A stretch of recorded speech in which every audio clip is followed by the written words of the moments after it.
Are we recording?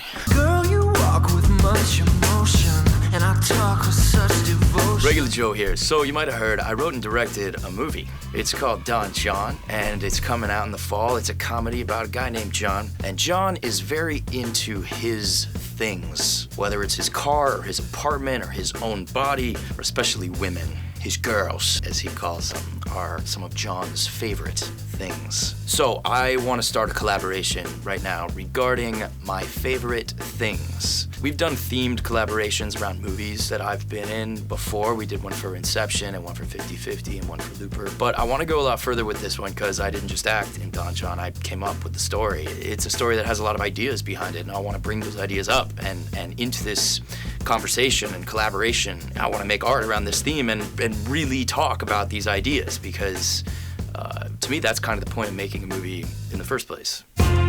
So the simplest way you can contribute to this collaboration is record your favorite things. Talk into a camera, just like I'm doing right now, and tell us, what are your favorite things? Why? What makes them your favorite? What's the difference between a good one of those things and a not so good one of those things? Get some good footage of one of your favorite things, or write a story about one of your favorite things. For example, okay, I'll do one. Ready? Are we recording? This is Jared. Come here, Jared. Jared is my producing partner. What is it called again? It's called an Eames rocker. It's a chair on skis, you know, but the skis make it rock. It's so exquisitely beautiful to look at and simple, and it makes me laugh. I love it. I collect images of this chair, which is weird. I started a Tumblr about this chair. For a long time, my avatar was this chair. It's the most pleasant rock you've ever had. It's one of my favorite things in the world. Now, here's where it gets interesting. Remember what Jared said a second ago? I love it. That leads to my next question that I'd like for you to answer. Can you love a thing? You know, we live in a consumer culture that puts a lot of emphasis on the things that we buy and the things that we own. So much so that sometimes it feels like that's how we define who we are as people, through our favorite things. I'm not sure that's so good for us, but I'm curious to hear what you think about that. And here's another question. When you're listing off your favorite things, do you include people?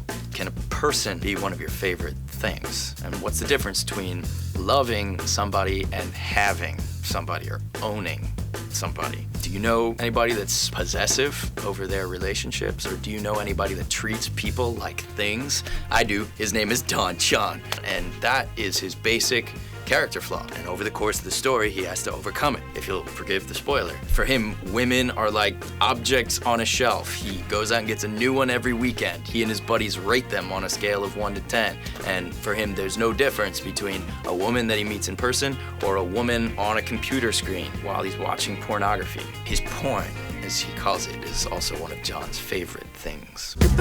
So, let's see where this goes. Like I said, you could just speak your thoughts into a camera like this, or if you're feeling creative, writers write a story or a script about these themes. Illustrators or graphic designers do some kind of piece or collage about these things. Musicians write a song about this stuff. Filmmakers, video editors start cutting together this footage into videos. I want to end up with a bunch of different pieces of art around this theme. Girl, you walk with much emotion. I'm excited. I'm gonna be following this collaboration really closely. Now that the movie's done and now that this trailer is done and coming out, I'm gonna have more time to work on HITRECORD projects, which I'm very happy about. So let's get to work. Thanks again. So you sit there and I'll sit here. We'll let our thoughts speak for us.